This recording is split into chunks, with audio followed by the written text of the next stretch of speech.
السلام عليكم ورحمة الله تعالى وبركاته. صلوا على الحبيب عليه أفضل الصلاة والسلام.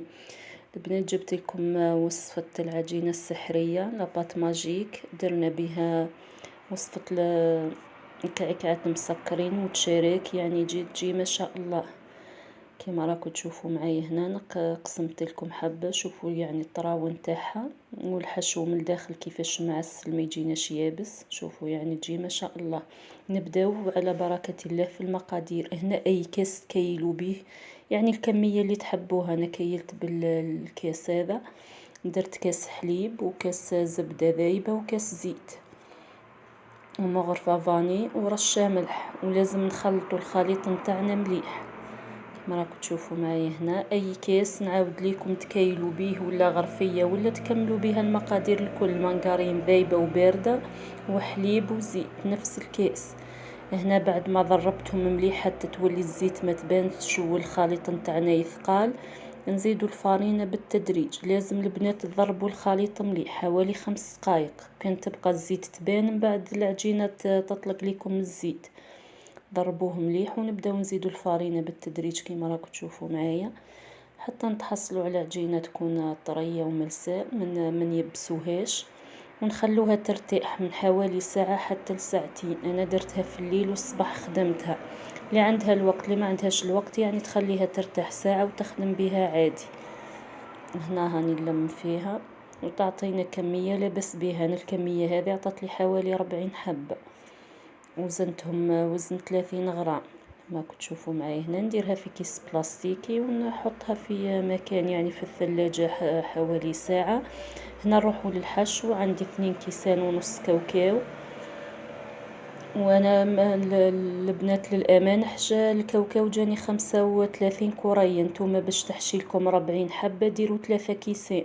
انا درت 2 كيسان ونص، ونص كاس سكر، ومغرفة يعني تكون معمرة مليح فاني، وعلى راس المغرفة قرفة. هنا نخلطوهم مليح ومن بعد نبداو نرشوا العجين تاعنا بالماء زهر. لازم نعجنوه مليح حوالي 5 دقائق حتى ل8 دقائق حتى نشوفوا العجين تاعنا تخلط مليح.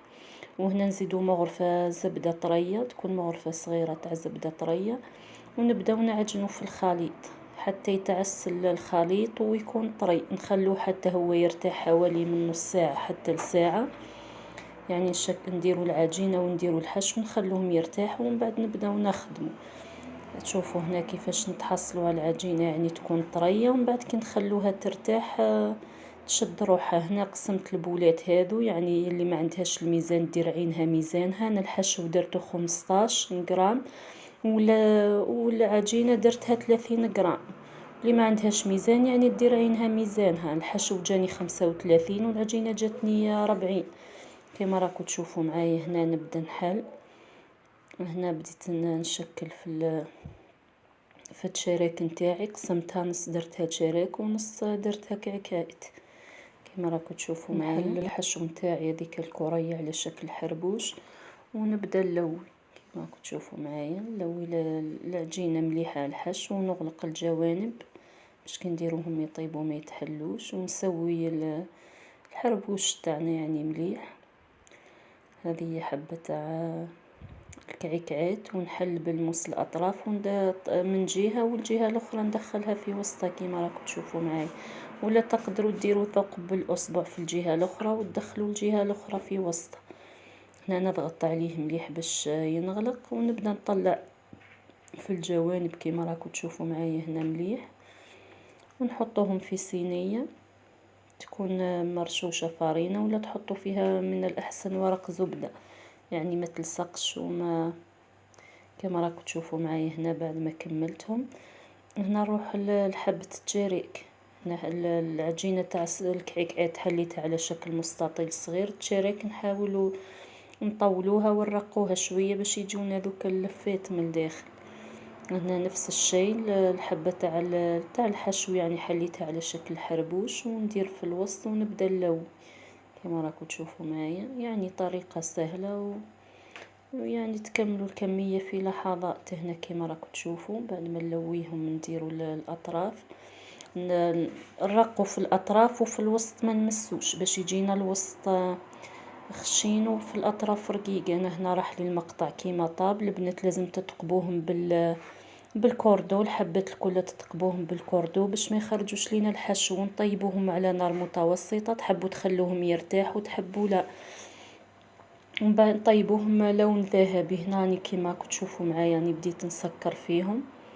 نديرو في اي بول يعني كاس تاع سكر، عفوا كاس تاع ماء الزهر، ومغرفه كبيره تاع فارينه. هذا هو الخليط اللي شمخت فيه.